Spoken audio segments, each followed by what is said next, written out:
tengo la suerte de tener un trabajo en blanco. Tengo suerte, o sea, te digo, tengo suerte de tener un trabajo en blanco. No hay muchas oportunidades y las oportunidades que te aparecen tenés que aguantártelas, las cosas que vengan, o sea, la situación como esté te la tenés que aguantar, digamos. Vos ves como Entonces, que no. el tema de la reforma laboral, por más que no haya salido, se termina aplicando a la gente que va a buscar un trabajo.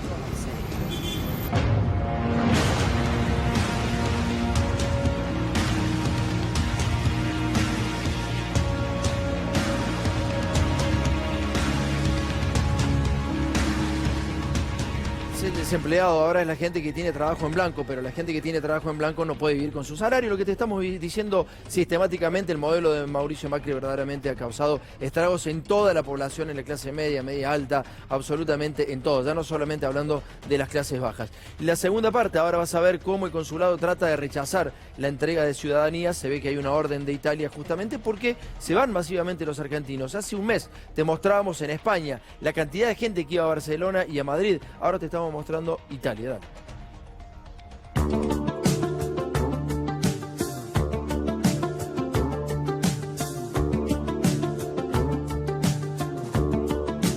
El maltrato que estamos teniendo todos acá, como que si uno viniera a pedir un favor, y en realidad es un derecho que tenemos de tener nuestra ciudadanía por nuestros abuelos, nuestros padres. Cuando vine el otro día me trataron como si yo viniera a robar. Me trataron sumamente mal y de una forma yo salí llorando y todas las personas les pasa lo mismo, además esta cola. Hay gente que está desde ayer al mediodía. O sea, es bastante evidente que hay como una cuestión de tratar de no dar más de doble ciudadanía.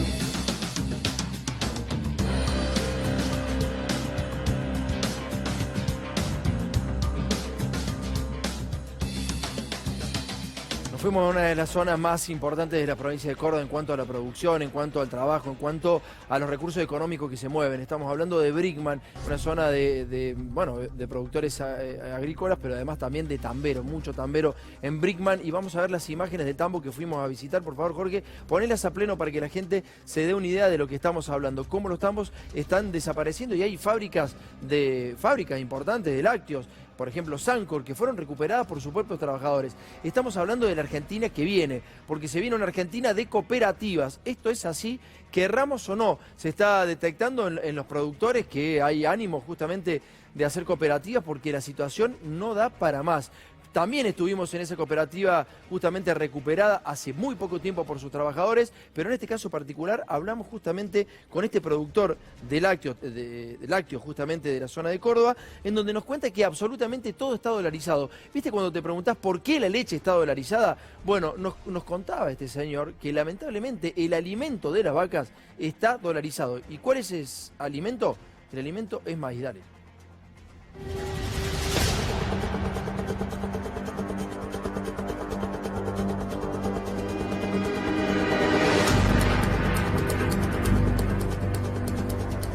Sí, la economía sí está dolarizada para el productor lácteo porque todo lo que vos vas a comprar está en dólares. O sea, vos vas a comprar una bolsa de maíz, vale $180. Vas a comprar los insumos para lavar el equipo de frío y la máquina, está en dólares.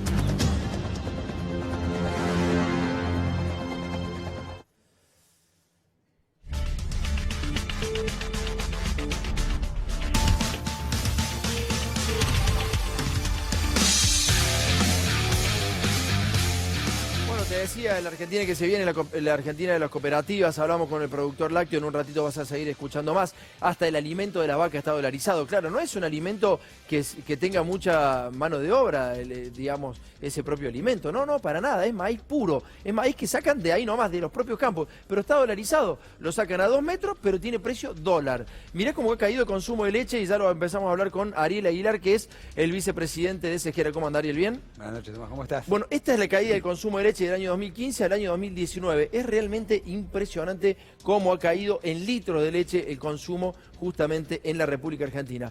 Ariel, bueno, estamos hablando ya de cooperativas, estamos hablando de gente que no puede mantener sus pymes, digamos, ¿no? No, pero es producto de todas las políticas que se tomaron en estos años para todos los sectores, porque en el medio de todo esto, ¿cuántos tambos se te fundieron? Y digo, este proyecto no le sirvió ni al campo, porque viste que hoy el presidente empieza a hablar de medidas tributarias y la realidad que le estableció a los tambos, una política de tasa del 85%, una caída del consumo como la que estás mostrando, una estructura productiva dolarizada, porque pasa en la leche, pasa en el cuero, pasa en el cemento, pasa en el aluminio, digo...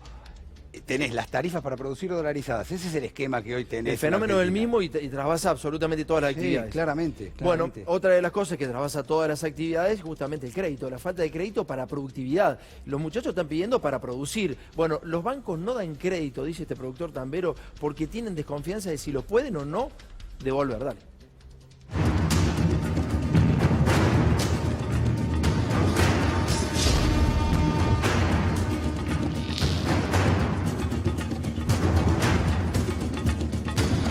Sí, para nosotros lo que más nos impactó fue la parte financiera, o sea, financiarte vos en un banco es muy caro. O sea, eso fue lo que más nos pegó al productor lácteo.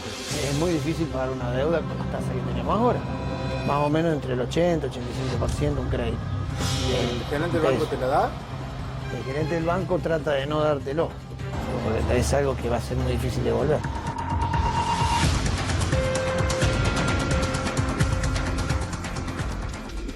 ¿Esto le pasa a todas las actividades, Ariel? Pero claramente, pero vos fijate que te dijo, el problema es la tasa. Fíjate, hablas de tasas, consumo, importaciones, tarifas. Y el gobierno sigue diciendo que el problema nuestro es la reforma laboral y la cuestión tributaria. Que la cuestión tributaria la podemos discutir no con este gobierno. Claro. Tenemos que empezar una reestructuración tributaria. Pero no es el problema esencial hoy que tienen los sectores productivos. Claramente lo es en este y lo podés ver en todos los demás sectores. Porque vos fíjate que el tema de la tasa te pega a la hora de producir, pero te pega a la hora también del consumo. Claro. Porque vos pagás un 110, 120 o 130 de interés sobre saldo del mínimo de la tarjeta, que hoy es lo que está pagando la gente. ¿Y por qué me meto ahí? Porque te resta poder adquisitivo para consumir. Esta es la consecuencia. ¿Cuál es la consecuencia? Las 23.000 pymes cerradas, los 145.000 empleos industriales que se perdieron, esto de los tambos que cierran. Mira, recorrer por ahí, en la provincia me tocó ver muchísimos de los sectores que uno pensaba que podían verse beneficiados a lo mejor, ¿no? Pero claro, no es para el productor de chancho, no es para el apicultor, no claro. Es para el de leche. Que son los que dan mucho laburo en Argentina, ¿no? 22.000 pymes, ¿cuánto trabajo se va ahí, digamos, no? Bueno, ya perdimos 146.000. Exactamente. Entonces, claramente... Yo creo que la sociedad entendió que no podés tener un país sin producción, sin trabajo, sin que esos sean los ejes, ¿no? Y esto se vio claramente en la última elección. Es increíble hablar de tasas altísimas del 85%, pero el mismo productor decía, los bancos no te la dan porque tienen miedo a que no se la devuelvas. Dale.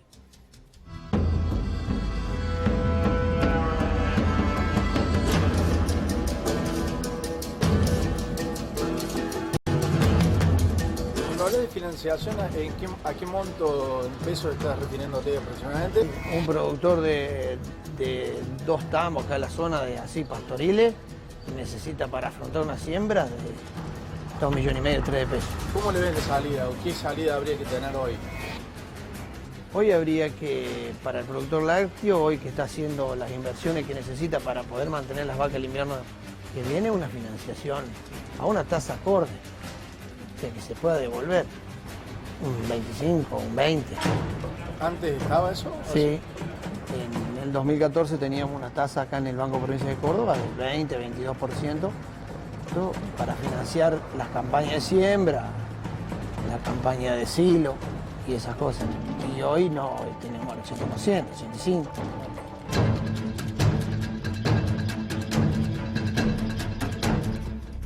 Bueno, Ariel, ¿qué tenemos para decir de eso? Una breve anécdota. Una vez, allá en el 2014, cuando se hace la reforma de la Carta Orgánica, aparece el gerente del Banco City en mi fábrica a ofrecerme un crédito para inversión y demás. Cuando le pregunto por qué vino, porque nunca me había visitado, me dijo porque el Estado me obliga a tener que prestar un 5% de la cartera al 15%. Claro. Esto es el Estado interviniendo en la tasa.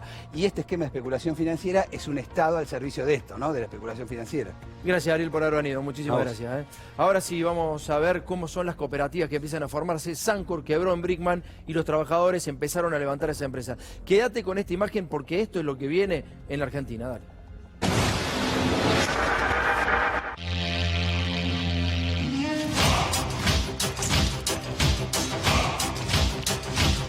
Alrededor de fines del año 2017, Sancor comienza con una época de recesión en lo que en varias plantas, principalmente aquí en esta planta de Sancor Brickman, que es una de las plantas fundadoras, la segunda planta más grande del país. Comenzó con recesión en esta planta y ahí fue cuando se comenzó con una incertidumbre y preocupación de decir qué va a pasar con estos empleados. Fueron plantas que fueron cerradas.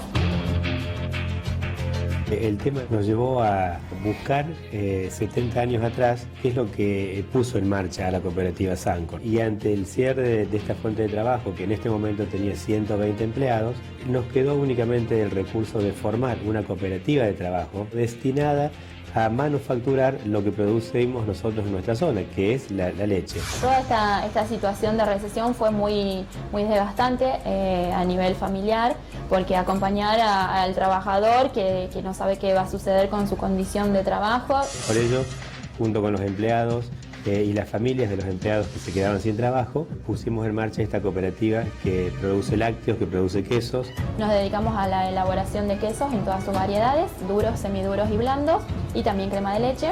Y actualmente nos encontramos elaborando todos los días, diariamente, de lunes a sábado, se procesan alrededor de 10.000 litros diarios.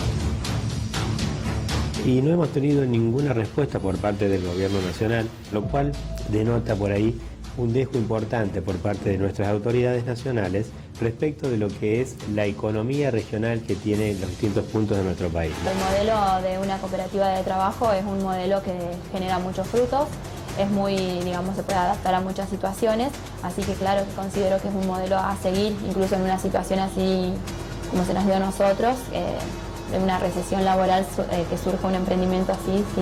El gobierno nacional creo que tiene que estar fijando directivas de políticas productivas a largo plazo, mediano plazo, y principalmente apoyar a los pequeños industriales, a los pequeños comerciantes que tienen iniciativa propia y que, con crisis o no, siempre tienen ideas para hacer mover la rueda de la economía, ¿no?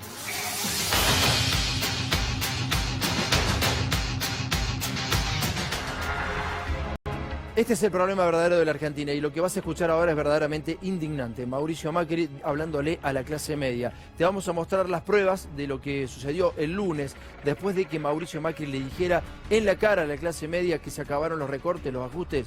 En el boletín oficial del lunes buscamos una información que te va a producir sinceramente mucha bronca si sos una de las personas a la que le llegó justamente el mensaje del presidente. Dale.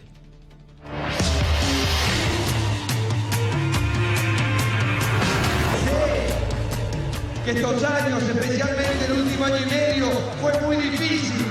Y sé que ustedes, la clase media, fue la que hizo el mayor esfuerzo. Pero quiero decirles que los escuché. Les quiero decir que lo que viene es distinto.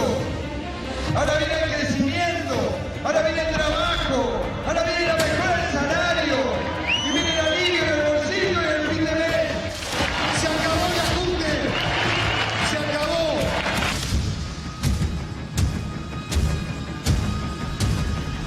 En el boletín oficial aparecen 3 resoluciones en donde se le da a la empresa de transporte de energía eléctrica Transpa, después también se le da a Trasnoa y se le da al Trasnea el 21% de aumento, con lo cual estos aumentos del transporte evidentemente van a pegar en la distribución y después pega en vos. Así que Mauricio Macri está autorizando ahora el 20% más de aumentos en el mismo momento que le está diciendo a la clase media que se acabaron los recortes y los ajustes. ¿Nos vamos a la mesa, Jorge? Vamos para la mesa entonces.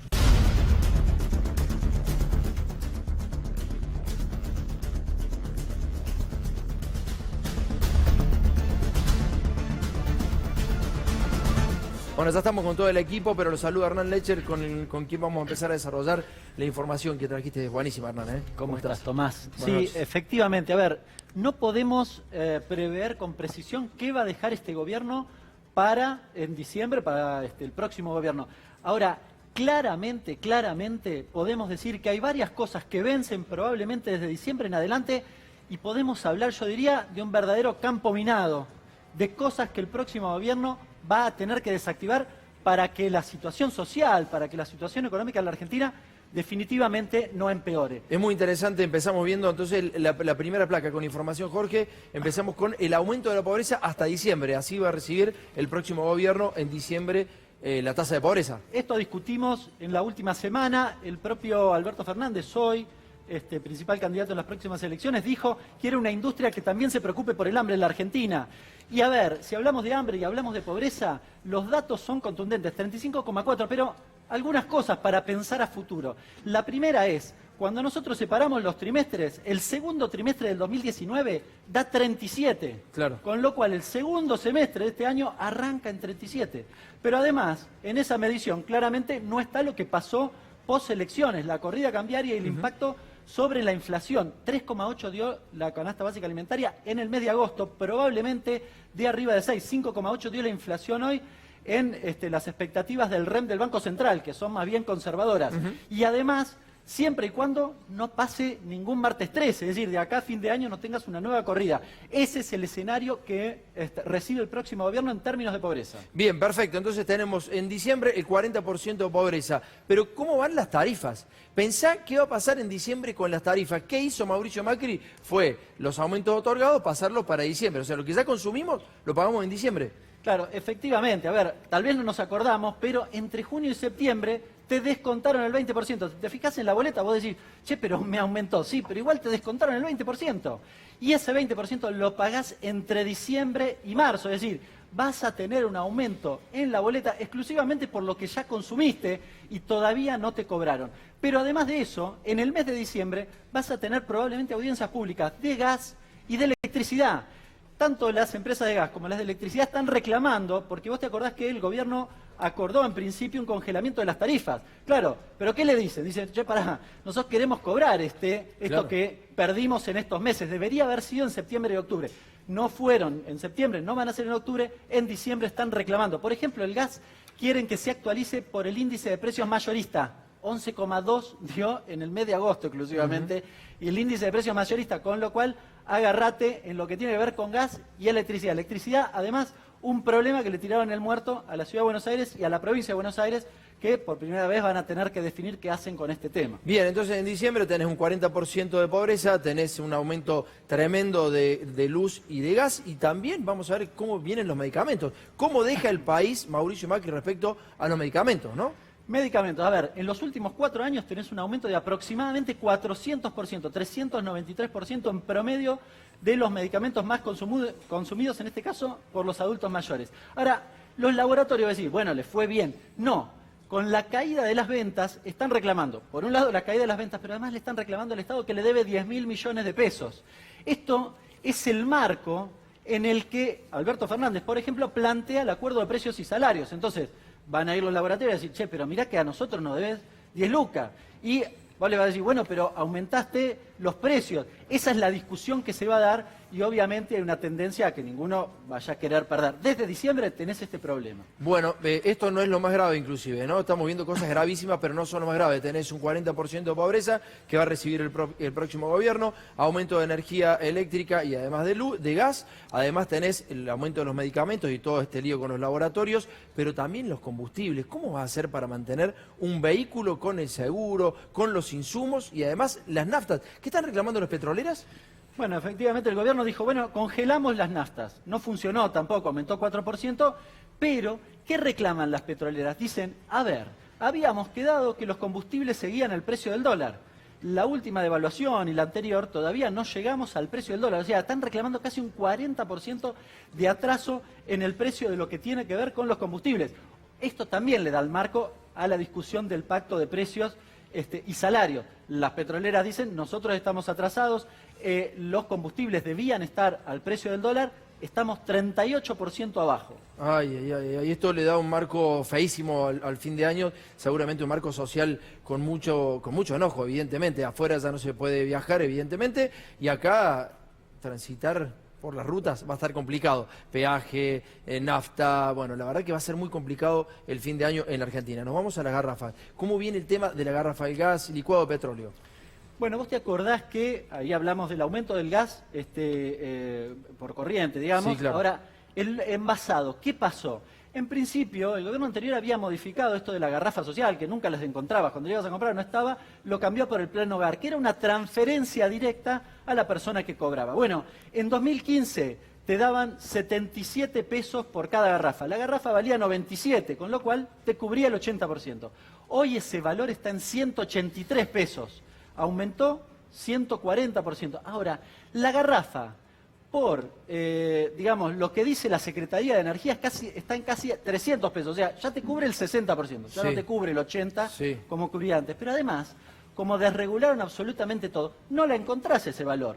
Ayer consulté. ¿A cuánto pusiste la garrafa ahí, Hernán? Porque no 450 pesos. Bueno, yo te digo, en Vaca Muerta, a principio de año, cuando estuvimos nosotros, la garrafa para la gente, para los hogares humildes, pues son para hogares humildes, evidentemente, estaba en 550 pesos. Bueno, esta es la de 10 kilos, efectivamente, yo fui un poco conservador, porque algunos precios me los pasaron, en el conurbano bonaerense estoy hablando, a 500 pesos. Claro. Bien, con lo cual, ahí fui conservador.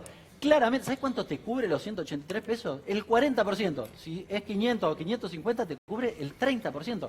No te alcanza para nada. Básicamente, terminaron casi con el programa o con el plan hogar. No te podés duchar, no podés cocinar, no te podés calefaccionar. Es grave lo que estamos hablando. Efectivamente. Porque con una garrafa no te dura absolutamente nada si vos querés hacer lo que tenés que hacer, lo que tenés derecho a hacer como ciudadano, digamos, ¿no? No, te dura muy poquitito. Estos son datos de una garrafa de 10 kilos, con lo cual casi todo el mundo, una familia de 4 personas, consume 2, 3 garrafas habitualmente al mes. Así que hay que multiplicarlo. En diciembre también tenés este problema. ¿Qué hacemos? ¿Qué hace el gobierno próximo con las garrafas y con aquellos que no tienen acceso al gas de red y que tienen que comprar esta garrafa que la transferencia que le hace el ANSES no alcanza para nada? Estamos hablando de necesidades básicas, básicas. Y en este caso particular vamos a empezar a hablar de las familias endeudadas porque tenemos un informe que ha hecho Miguel Ponce de León, que es el remate al informe que estamos viendo de Hernán Lecher. ¿Cómo están las familias argentinas respecto al endeudamiento privado, personal, Hernán? Bueno, no te asustes con este dato. Al ANSES, los jubilados, los beneficiarios de la asignación, los pensionados de pensiones no contributivas, etcétera, le deben casi 160.000 millones de pesos más intereses. 7.100.000 personas endeudadas solo con el ANSES y cuya deuda vence en los próximos 24 meses. A eso tenés que agregarle todos los que están endeudados con la tarjeta del barrio, etcétera, etcétera. Y a eso agregale los deudores de crédito SUBA, que también le congelaron la cuota hasta diciembre. Así que en diciembre también hay que resolver. Le aumentó en el último año la cuota del UVA 100%, se duplicó la cuota, ningún salario obviamente aumentó en esos valores. Estamos hablando de 100.000 créditos, casi 250.000 millones de pesos también en crédito SUBA. Vamos haciendo los números. La verdad que la situación es realmente muy complicada. Un verdadero campo minado te deja Macri para el próximo gobierno y diría para el conjunto de los argentinos. Esto es tremendo. Dijiste al principio de la placa que no nos asustáramos. Ponela a pleno, Jorge. Fíjate lo que ha pasado en la Argentina, ¿no? Les pido silencio porque esto es verdaderamente increíble. A ver si podés pensar. Sacá el zócalo, por favor, Jorge. Ahí está. Esto es lo que ha dejado Mauricio Macri para el próximo presidente. No sé cómo va a salir el próximo presidente, si es Macri, si es Alberto, si es Labaña, el que sea. No sé cómo sale de esto, más todas las cosas que hemos dicho recién que afectan a la vida cotidiana. La política de endeudamiento nacional la aplicaron también para las provincias, para las familias obligadamente. Te hicieron perder poder adquisitivo. Y tomá, acá tenés el crédito, la plata que perdiste te la doy, pero a una tasa de interés. Gracias, Hernán. Miguel, ¿cómo estás? Buenas noches. Buenas noches. Contanos qué caso tenemos. Mira, lo que vamos a mostrar tiene que ver con un caso ya más extremo de una endeudada.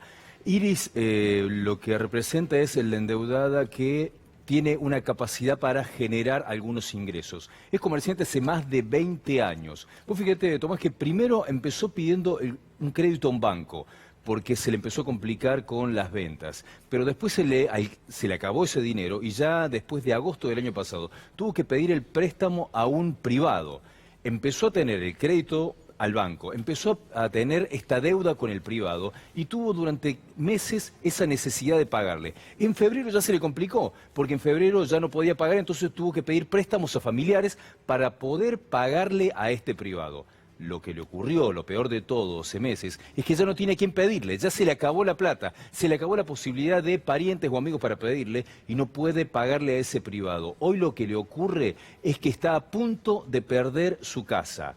Ella hace 3 años y medio tenía gente esperando para venderle ropa. Hoy no le vende ropa absolutamente a nadie. En el año 2001 incluso logró sortear esa situación y hoy con el gobierno de Macri está a punto de perder todo. Ese es el eje, Miguel, porque el préstamo lo sacó para su negocio, para comprar ropa y venderla. No hay consumo, pasa lo mismo que te mostramos atrás.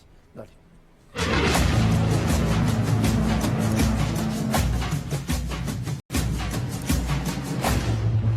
Iris, vos tenés un negocio de venta de ropa y por la crisis económica a partir del año 2018 tuviste que empezar a pedir préstamos. Sí, el año pasado saqué un préstamo en Banco Nación, un préstamo para pymes. Justo lo saqué en julio y creo que en agosto fue todo el tema de la devaluación. ¿Qué pasó ahí a partir de agosto del año pasado? Y empezaron a caer las ventas, empezaron a subir los gastos, tuve que endeudarme.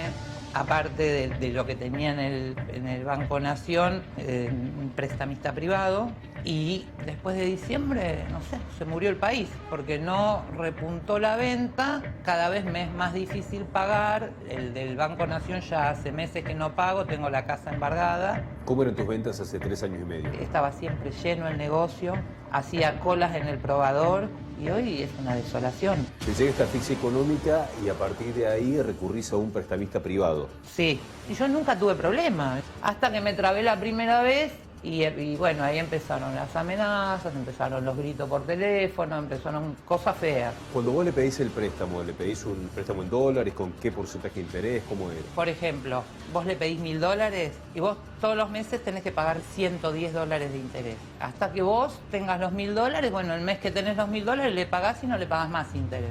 ¿Qué pasó la primera vez que te trabaste? Me amenaza con mis hijos. El día que te rompan a tu hijo, yo te voy a decir que yo no fui. Vos me vas a preguntar y yo te voy a decir, uy, qué lástima, yo no fui. Ahora hace un mes que no le puedo pagar, volvieron las amenazas y quiere quedarse con mi casa. Yo no le puedo dar mi casa por una deuda que es menos del 10% de lo que vale. ¿En algún momento habías estado en esta situación? Jamás. Mirá que a mí en el 2001, yo abrí en mayo de 2001, en diciembre del 2001 me vaciaron el negocio. Y toda la plata que había en mercadería yo la había tomado en deuda. Le pagué a todo el mundo y seguí, y todavía estoy. Pero esto es peor, porque aparte de no vender, a diferencia del 2001, 2002, que fueron bravísimos, vos no tenías la inflación que tenés hoy. Desde los 6 años que estoy en el comercio. Yo pateaba la calle con mi viejo desde los 6 años. Y bueno, esto yo no lo viví nunca.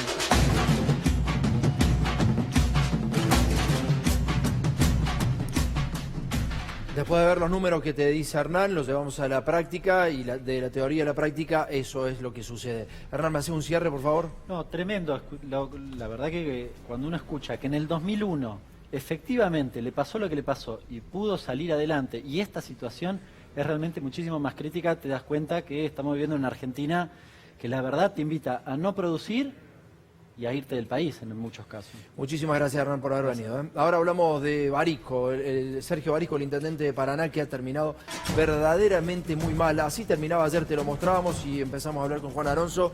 Así estaba el intendente. Este es el final del intendente Barisco. En realidad todavía no es el final, pero la justicia ha permitido que este señor, junto a sus funcionarios, siguieran gobernando, y fíjate de la manera en que termina.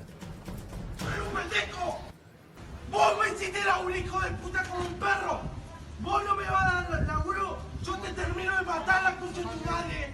¡Te termino de matar! Tu hija me dio la palabra que me iba a dar trabajo, la concha de tu madre. ¡Sí!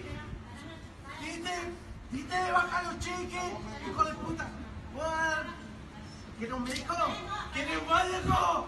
¡Te voy a matar, hijo de puta! ¡No! Le habían quebrado la cadera y era la metodología que lamentablemente tenía Barisco para pagarle a los narcos con trabajo y cheques. ¿Cómo andan los dos, Gaby? ¿Cómo andan? Buenas noches. ¿Qué tal? Buenas noches. ¿Cómo Juan, están? buenas noches. ¿Qué tal? Buenas noches, Tomás. Dale, vamos con el tema. Bueno, triste y solitario final para Sergio Barisco. Claramente se está enfrentando a su propia sombra, pese a que la justicia le permitió seguir al frente de la Municipalidad de Paraná.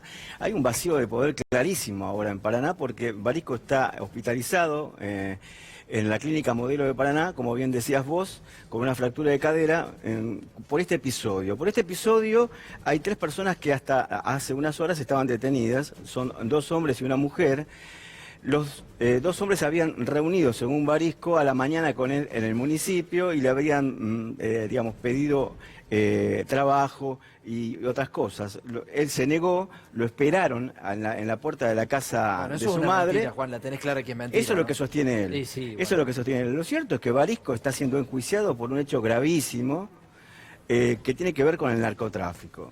Le daba a una organización criminal alrededor de 50.000 pesos por mes y la ayudaba, según peritos de la Policía Federal, entre ellos Carlos Frías, que llevó toda la instrucción, toda la investigación, las escuchas telefónicas, es decir, la delegación de la Policía Federal Argentina hizo la investigación que lleva a el intendente Barisco a juicio oral. Es un poco más complejo de 50.000 pesos, Juan, porque en realidad metió 50 trabajadores, esos 50 trabajadores pertenecían a una organización criminal que era el narcotráfico, y además tenía su secretaria de seguridad que también había sido policía y pertenecía a la banda, tiene su actual secretario de infraestructura que era comisario y que trabajaba con la banda, y ahí también está metida lamentablemente la sociedad rural de Entre Ríos. Sí, y para agregar, Tomás, en esa complejidad, que ese dinero era utilizado para comprar alrededor de 7 panes o 7 ladrillos de cocaína, cuyo valor rondaba en ese momento en 165.000 pesos cada uno, claro, para ser vendidos y distribuidos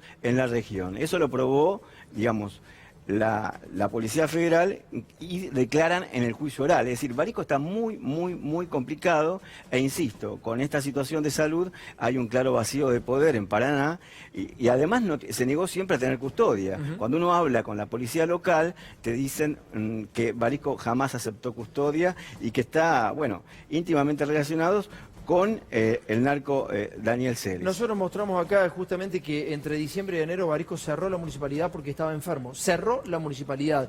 Y lo que hizo Cristian Silva, que era el chofer justamente de Tavicelis, es decir, cómo la droga estaba dentro del municipio y ahí distribuían en algunos casos, ¿no, Gaby?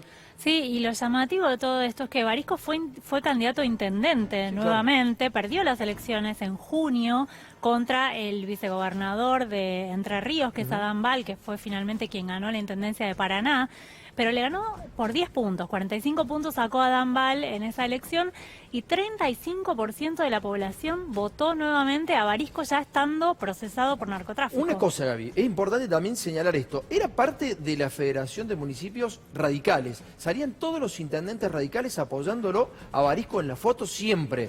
Patricia Bullrich lo apoyó siempre. Frigerio lo apoyó siempre. El propio presidente lo apoyó y Cristian Silva dijo que había colaborado para la campaña de Macri. Es más, hay fotos de Tavicelis dentro del mismo vehículo con Hernán Lombardi.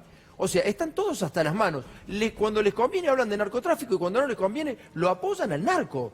Pero lo apoyaron porque no es que la gente, el 35% de la gente lo apoyó porque sí. Sí, el candidato del gobierno. Claro, el candidato del gobierno. Claramente, sí. Exactamente. ¿Miguel? No, es que además lo que ocurre en este caso, y que vos ya lo relataste en otro momento, es que a diferencia de otros políticos que están a sospecha de que utilizan el narcotráfico para financiarse, en este caso Barisco generó que los narcos entren dentro de la municipalidad. Y además de eso se produjo algo que es mucho más burdo que en otras situaciones. Estuvieron apoyándolo todo el tiempo que fuimos contando que participaba del negocio narco Barisco. Bueno, vamos a hablar ahora, vamos a cambiar de tema. Bueno, buen relato, Juan. Nos vamos a hablar de glifosato. Este es otro de los temas que se está hablando muchísimo. Lamentablemente no ha entrado en la agenda de campaña, pero digo, se está hablando mucho, verdaderamente. Y Tinelli tomó el guante y dijo, el glifosato, obviamente por Twitter, el 27 de septiembre, el glifosato está prohibido en 74 países. Acá en Argentina siguen fumigando a personas, escuelas y a los alimentos que comemos. No vamos a hacer nada, se preguntaba Tinelli.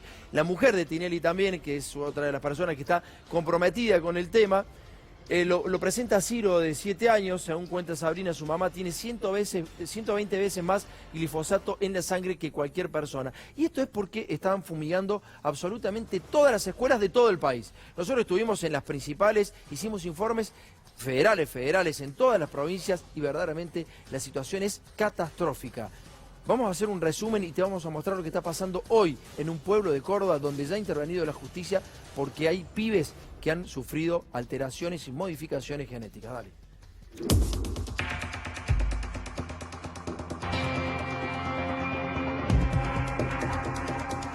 Yo trabajaba en una empresa de fumigación aérea, en la cual me desempeñé como peón rural. En la misma no nos dieron posibilidades de enseñarnos qué es lo que estábamos manejando. Entonces contraje un problema en mis manos, me decretaron una polineuropatía tóxica severa. Y en 2012, en septiembre, en pleno recreo de la escuela, el mosquito fumigando en el campo lindero. El viento estaba para el lado de la escuela, así que la deriva llevaba todo absolutamente al patio. Después de izar la bandera, se siente el ruido de una avioneta que comenzaba a hacer una aplicación en el campo aledaño de la escuela. El avión hacía la fumigación más o menos a 100, 200 metros de ahí, pero cuando daba la vuelta, pasaba por sobre la escuela. Esta escuela es un ejemplo de las más de 1.500 escuelas rurales en la provincia de Entre Ríos que quedaron dentro de este sistema de agricultura tóxico dependiente que afecta a los más vulnerables que son los gurises que allí asisten. Y nos ofrecieron hacer un análisis de sangre para ver si teníamos algún agroquímico en sangre y me dio positivo que tenía clorpirifos etil. ¿Qué es eso? Es un insecticida, afecta la parte neuronal y atrofia los músculos. Cuando yo entro al aula, yo ya vi una nena vomitando. ¿Una nena de qué edad? De 9 años. Sí, una muerte de un niño sucedió en el año 2011. Santiago Nicolás Arévalo, en ese momento de 4 años de edad. Él expiró el veneno. Lo demostró la autopsia de que el niño falleció como consecuencia de esa intoxicación. Llega la policía, los nenes empiezan a estar mareados, otros con mucho dolor de cabeza, dolores de panza. Yo salía de trabajar, mi nena era chiquita, me bajaban de la camioneta y yo con la ropa llena de veneno la alzaba y la abrazaba con 4 años. Fíjate hoy a eso yo lo llamo el abrazo de la muerte porque realmente eso era. Temas como cáncer, linfomas, leucemia, abortos espontáneos y malformaciones, identificamos un claro crecimiento en todas estas localidades. ¿Alguna vez los dueños del campo o alguien manipulaban con ustedes los...? No, nunca, no. ¿Qué empezaste a ver de raro a partir de 2007, con el boom de los ojos? Tumores en gente joven que son por ahí poco prevalentes, que uno no los venía viendo. Cuando le preguntamos si hay algún problema de salud en el pueblo, la respuesta cáncer ocupa más del 60% de las respuestas. En el 2010 mi nene se enfermó de un tumor neurológico y en el 2016 falleció. 2 años después supe que tengo glifosato también. Estoy con un tratamiento en un centro de rehabilitación neurológica. ¿Cómo es tu proceso interno? Yo me estoy secando, literalmente secando. Hay distintos estudios. Ahora los más recientes comprobaron que a menos de 500 metros los gurisitos expuestos en esas zonas de aplicación son los que sufren daño genético porque continuamente van recibiendo esas balas químicas que la reciben en cada aplicación. Yo no sé cuánto tiempo me queda. Siempre digo que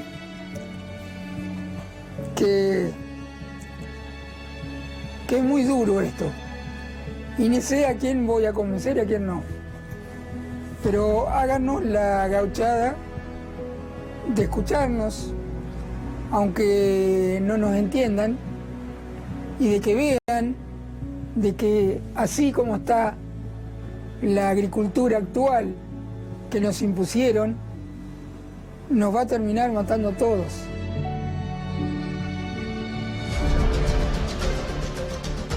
Fabián Tomasi vino a nuestro estudio antes de morir, estuvo con nosotros, estuvo en ADN. Al principio era una persona reticente a hablar porque evidentemente había muchos intereses cruzados. La política, los políticos en general se hacen los boludos con este tema porque hay un negocio multimillonario por detrás. Hay laboratorios de los más grandes del mundo detrás del glifosato, herbicidas e insecticidas también, absolutamente. Detrás de todo ese gran negocio, tremendo negocio en el cual hay una madeja de científicos, productores, etcétera, está la política. Lamentablemente la situación ha llegado a Córdoba y en Córdoba se han producido modificaciones, alteraciones genéticas en los pibes. Va a hablar una docente de una escuela que también fue fumigada. Fíjate en las condiciones que está.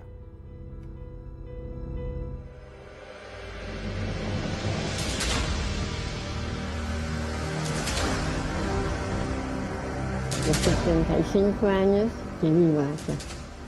Tengo 5 hijos y últimamente, en los últimos 10 años, ha aumentado en la provincia de Córdoba un 400% la cantidad de litros por hectárea en fumigación. Y ahora, cosa de 5 años, empiezo a tener dolencias en la boca que terminaron en carcinomas. 6 carcinomas extirpados de la boca y el labio, y el último en la lengua, pasé lengua, por lo tanto hablo así, y en ese momento con quimioterapia y rayos, tratando de sobrevivir a las ambiciones de 2 familias. Una de las familias productores fueron mis alumnos, incluso uno de ellos hace 20 años aproximadamente, me dijo, estando en la escuela, señor, están fumigando. Nos caían las gotas de agua a través de las ventanas. La maestra, los gritos pelados, rodeada del alambrado, paró las máquinas hasta que nos fuimos. Y bien nos fuimos, fumigaron. Ellos, lamentablemente sus papás, que vivían en el campo, en distintos años fallecieron de cáncer. Y no entiendo por qué no quieren ver si todo el mundo les viene así, y ellos van, ¿no te pica la curiosidad de averiguar qué pasa? ¿Por qué todo el planeta se está quejando? Me dicen que cuando cambien la ley van a cambiar ellos. Pero ¿y si la ley cambia en 20 años? Yo le dije, ni vos ni yo vamos a estar. Pero tu hija sí. ¿Qué le vas a dejar a tu hija? Yo lamento mucho. Esa bebé está criándose acá, a 2 cuadras de acá. Y ese veneno lo está aspirando. En mi caso, yo he dado autorización a la Universidad de Córdoba a estudiar mi caso. Y lamentablemente van a tener que mandar fuera del país un montón de estudios, porque acá evidentemente hay muchos intereses. ¿Los intereses de quién dice usted? Intereses internacionales en este caso. Póngale el nombre que quieran, Bayer, Monsanto, lo que ustedes quieran.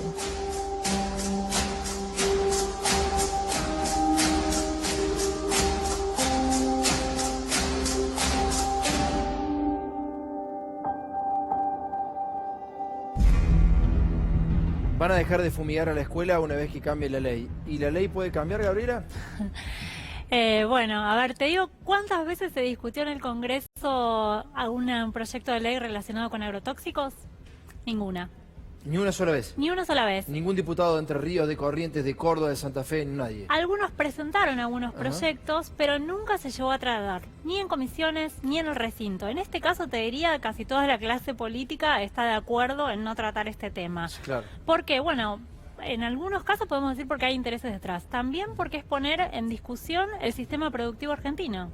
De alguna manera, ¿no? No, porque ¿sabes qué pasa? El cultivo de soja. Eso dicen, claro. Eso dicen. El 30% de los productores agropecuarios, solamente el 30% utiliza recetas de ingenieros agrónomos para fumigar. Se puede fumigar bien, también, digamos, ¿no? Bueno, lo más lejos que se llegó en el Congreso fue en el año 2010 con un proyecto que había presentado la entonces diputada por Córdoba, Cecilia Merchán, ahora diputada del Parla Sur. Bueno, ella había presentado un proyecto para prohibir las pulverizaciones aéreas con agroquímicos. Sí.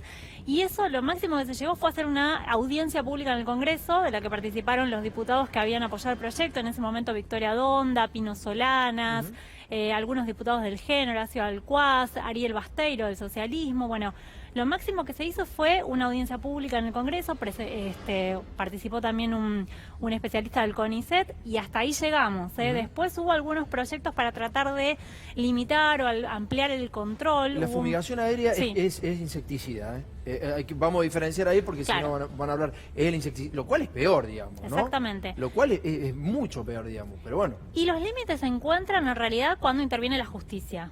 Eso podemos decir, pasó con el caso de Ituzaingó en Córdoba y pasó en Entre Ríos, ¿no? Con el caso de la prohibición que hay para pulverizar cerca de las escuelas, de las escuelas rurales. Fue parte de la polémica ahora en plena campaña de Alberto. Hay que ver qué pasa con esto. Para mí hay que regularlo mínimamente en los pueblos y las escuelas. Es absolutamente imposible hacer lo que están haciendo. Es un latrocinio verdaderamente. Y a partir del caso de Ituzaingó, sabés que en el año 2009, por decreto, Cristina, en ese momento presidenta, creó con Graciela Ocaña al frente del Ministerio de Salud, habían creado una comisión para investigar y prevenir, todo lo relacionado con las intoxicaciones por agrotóxicos. El tema es que esa comisión, yo pregunté si sigue funcionando, depende del Ministerio de Salud, me dicen que sigue funcionando, pero la verdad es que me dicen que produce informes que se pueden, cuando alguien los pide, bueno, no están disponibles, no están disponibles, de hecho yo los busqué en la web del Ministerio de Salud y eso no está disponible, así es que muy difícil hablar. todo indica que medio se vació esa Sí, comisión. es difícil hablar desde la política y es difícil hablar también de los medios de comunicación. Gracias a este canal que nos permite hablar de estos temas. El tuit de Marcelo Tinelli recibió todas las agresiones que te puedas imaginar, ¿eh? Fue muy fuerte, fue casi un mensaje político el que le dieron a Tinelli. Las respuestas fueron tremendas. El sector agropecuario, el sector, acá en este caso particular de los laboratorios, es tremendo el lobby que hacen. Es un lobby muy importante el que hacen, sobre todo porque los que tienen el negocio de los agrotóxicos en el mundo financian absolutamente todo. Meten mucho dinero en la política, meten mucho dinero en grandes empresas. Hay proyectos que tiene Pino Solanas que nunca la política les quiso dar tratamiento. Incluso en un momento en ADN mostramos que hay una organización que es la RAP, la Red de Acción Política, que está financiada por este tipo de empresas. Que se los lleva a todos los legisladores y a todos los políticos de la República Argentina a Estados Unidos y a dar un par de vueltitas y les tira unos mangos. Vamos a ver la segunda parte de Ike Chico, un pueblo en lo que los pibes, los niños, que son los más afectados, los más vulnerables, han sufrido alteraciones genéticas.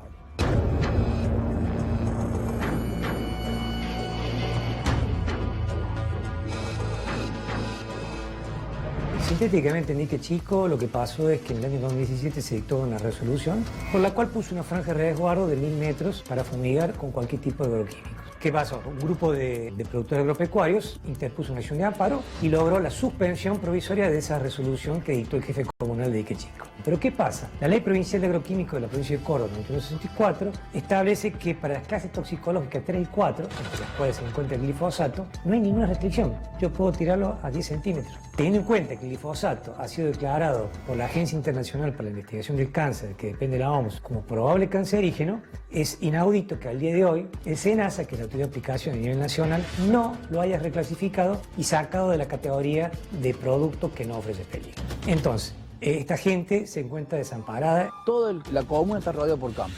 Y estamos pegados casa al lado del campo y que al lado fumiga.